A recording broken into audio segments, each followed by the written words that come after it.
Geetha serial ನಾಯಕ Dhanush Gowda ಸದ್ದಿಲ್ಲದೆ engagement ಮಾಡಿಕೊಂಡಿದ್ದಾರೆ.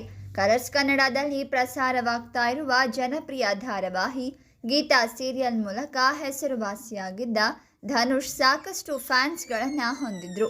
ಆದರೆ ಗೀತಾ ಅಭಿಮಾನಿಗಳಲ್ಲಿ ಕೊಂಚ ಬೇಸರವಾಗಿದೆ. ಯಾಕಂದ್ರೆ ಭವ್ಯ ಗೌಡ ಮತ್ತು ಧನುಷ್ ಗೌಡ ಜೋಡಿಯಾಗಬೇಕು ಅಂತ ಆಶಿಸುವ ಅಭಿಮಾನಿಗಳೇ ಹೆಚ್ಚಿದ್ರು.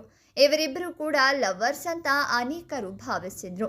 ಇದೀಗ ಸೈಲೆಂಟ್ ಆಗಿ ಬೇರೆ ಹುಡುಗಿ ಜೊತೆ ಧನುಷ್ ಗೌಡ ಎಂಗೇಜ್ ಆಗಿದ್ದಾರೆ.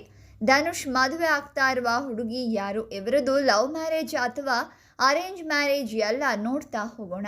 ಅದಕ್ಕೂ ಮುನ್ನ ನೀವು ಕೂಡ ಇವರಿಗೆ ವಿಶ್ ಮಾಡಿ ಈ ವಿಡಿಯೋಗೊಂದು ಲೈಕ್ ಮಾಡಿ, ಹಾಗೆ ನಮ್ಮ ಚಾನೆಲನ್ನು ಸಬ್ಸ್ಕ್ರೈಬ್ ಮಾಡಿ. ಧನುಷ್ ಗೌಡ ಅವರು ಎಂಗೇಜ್ಮೆಂಟ್ ಆಗಿರುವ ಹುಡುಗಿ ಹೆಸರು ಸಂಜನಾ. ಅವರಿಗೂ ಚಿತ್ರರಂಗಕ್ಕೂ ಯಾವುದೇ ಸಂಬಂಧನೂ ಇಲ್ಲ. ಸಂಜನಾ ಅವರು ಧನುಷ್ ಗೌಡ ಅವರ ಅತ್ತೆ ಮಗಳು ಎನ್ನಲಾಗಿದೆ. ಸಂಜನಾ ಬಗ್ಗೆ ಧನುಷ್ ಗೌಡ ಎಲ್ಲೂ ಮಾತನಾಡಿಲ್ಲ. ಧನುಷ್ ಹಾಗೂ ಸಂಜನಾ ಮದುವೆ ಮೊದಲೇ ನಿರ್ಧಾರವಾಗಿತ್ತಂತೆ. ಸಂಜನಾ ಸಂಬಂಧಿಕರಾದ್ದರಿಂದ ಎರಡು ಕುಟುಂಬಸ್ಥರು ಈ ಮದುವೆ ಫಿಕ್ಸ್ ಮಾಡಿದ್ರು ಅಂತ ಧನುಷ್ ಅವರ ಆಪ್ತ ವಲಯಗಳು ತಿಳಿಸಿವೆ.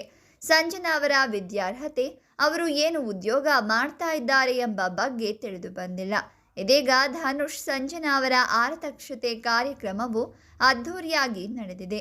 ನಟಿ ಭವ್ಯ ಗೌಡ, ಸಾರಾ ಅಣ್ಣಯ್ಯ ಸೇರಿದಂತೆ ಸಾಕಷ್ಟು ಕಿರುತೆರೆ ಕಲಾವಿದರು ನಿಶ್ಚಿತಾರ್ಥದಲ್ಲಿ ಭಾಗಿಯಾಗಿದ್ದಾರೆ. ನೀವು ಕೂಡ ಈ ಜೋಡಿಗೆ ವಿಶ್ ಮಾಡ್ತಾ ಕಾಮೆಂಟ್ ಮಾಡಿ, ಹಾಗೆ ವಿಡಿಯೋವನ್ನು ಲೈಕ್ ಮಾಡಿ, ಶೇರ್ ಮಾಡಿ, ನಮ್ಮ ಚಾನಲನ್ನು ಸಬ್ಸ್ಕ್ರೈಬ್ ಮಾಡಿ.